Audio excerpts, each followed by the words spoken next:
کرنا ممکن نہیں رہا ہے۔ اپنی آمدنی کے اعتبار سے ان بلوں کی ادائیگی پاکستان کے 98-99% لوگ یہ نہیں کر سکتے۔ سب کا حساب بگڑ گیا ہے اور یہ ممکن ہی نہیں رہا کہ لوگ یہ بھاری بل بھی دیں اور اپنے بچوں کو بھی اسی طرح پڑھا سکیں، اپنی ضروریات دیگر پوری کر سکیں۔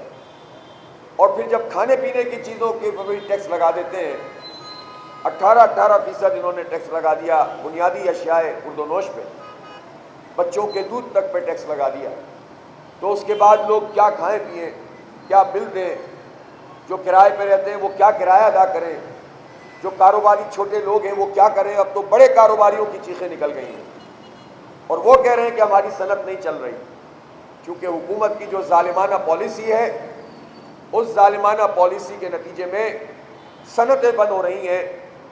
اور صرف یہ پالیسی یہ نہیں ہے کہ جو حکومت یہ بات کہتی ہے کہ ہماری مجبوری ہے، یہ مجبوریاں نہیں ہیں، بلکہ یہ نالائقی ہے، نااہلی ہے، کرپشن ہے، جس کا جو بھگتان ہے وہ پوری قوم بھگت رہی ہے۔ ہم یہ کہنا چاہتے ہیں کہ جب ہمارے وزراء یہ اعلان کرتے ہیں کہ ہم آئی پی پی سے بات نہیں کر سکتے، میں یہ پوچھنا چاہتا ہوں کہ یہ جو آئی پی پیز کے معاہدے پیپلز پارٹی کے دور حکومت سے شروع ہوئے، پہلے کوئی 35 کے قریب کمپنیوں سے بات ہوئی، پھر مشرف کے زمانے میں کوئی 45-48، پھر نواز شریف کے زمانے میں کوئی 130، اور پھر پی ٹی آئی کے زمانے میں بھی تقریباً 30-35 کمپنیوں سے بات ہوئی، اور اس وقت بھی ایک فہرست 124 آئی پی پیز کی آتی ہے اور کبھی 100 آئی پی پیز کی آتی ہے، اور حقائق قوم کے سامنے پوری طرح نہیں لائے جاتے، معاہدے سامنے نہیں آتے۔ کہتے ہیں کہ وہ معاہدے سامنے لا نہیں سکتے، آپ خون نچوڑ سکتے ہیں لوگوں کا، آپ بل زیادہ کر سکتے ہیں، معاہدے سامنے نہیں لا سکتے۔ اور ان معاہدوں میں جو زیادتیاں اور ظلم انہوں نے کیا ہے وہ حیرت انگیز ہے۔ میں ایک آئی پی پی کا آپ کو ریفرنس دیتا ہوں جو اس وقت چل رہی ہے، اور اس پر حکومت کی کمپلشن کیا ہوتی ہے۔ حکومت کی کمپلشن یہ ہوتی ہے کہ آپ آر ایل این جی کے اوپر اس کو چلائیں۔ جو آر ایل این جی کا ایف سی سی ہوتا ہے، یہ ایک فیکٹر ہوتا ہے، ایک جو کاسٹ ہوتی ہے، fuel cost. R L N G کا جو ایف سی سی ہے وہ 24.01 کلو واٹ آور ہے، جو مئی کے مہینے میں ادا کی گئی اس آئی پی پی کو، اس کا خرچہ ہمیں اتنے کا پڑا، اور جون میں 24.78 روپے کلو واٹ آور یا یونٹ کا پڑا۔ اگر یہ آپ امپورٹڈ کول پہ بھی لیتے تو یہ 16.82 اور 15.53 پڑتا۔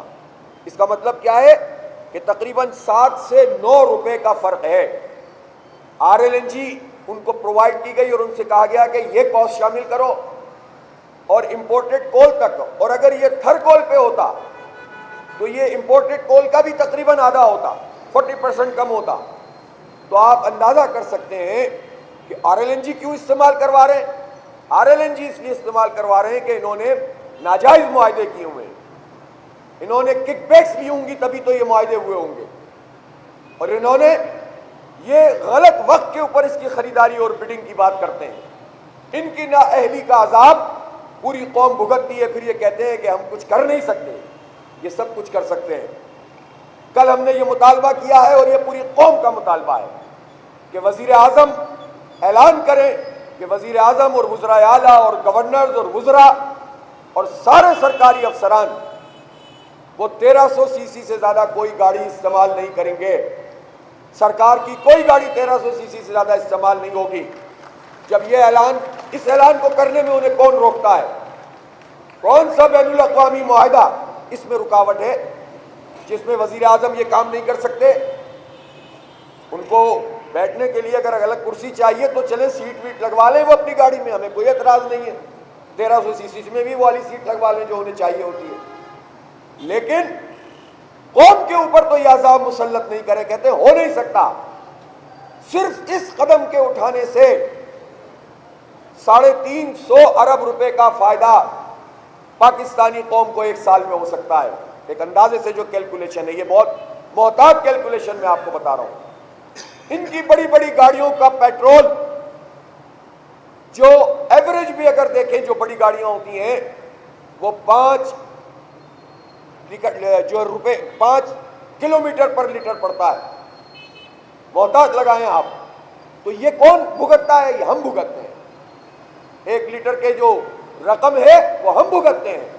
یہی سی سی آدھی ہو جائے گی، اس سے آدھی ہو جائے گی تو کنزمپشن بہتر ہو جائے گی، اچھا ریٹ بن جائے گا، قوم کا فائدہ ہوگا، لیکن یہ فائدہ پہنچانے کے لیے تیار نہیں ہے۔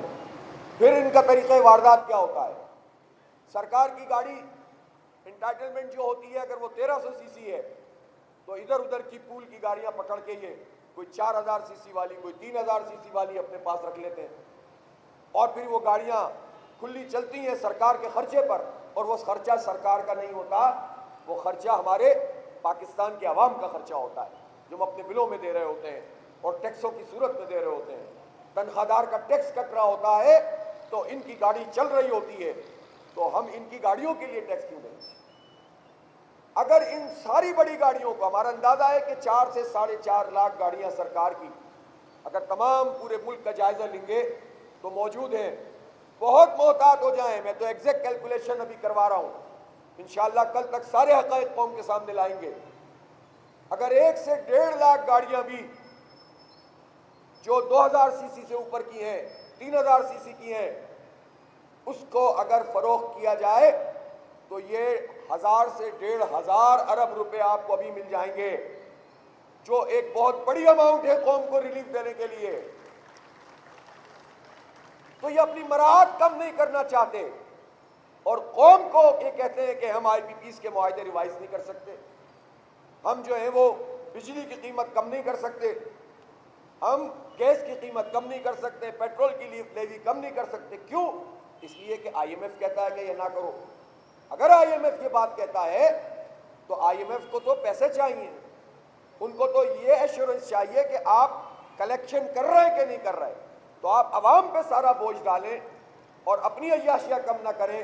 یہ پاکستان کی قوم سے بہت بڑا مذاق ہے، اس لیے ہم دھرنا دیے بیٹھے ہیں، اور یہ اس حکومت کو کرنا پڑے گا، اس کے بغیر بات بنے گی نہیں۔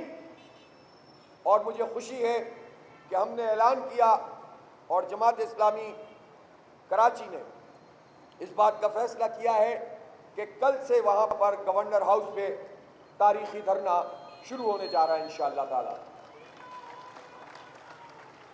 تو اب یہ دھرنا کراچی میں بھی شروع ہو جائے گا، اور میرے پاس ابھی کے پی کی قیادت بھی موجود ہے، یہ سیکرٹری جنرل صاحب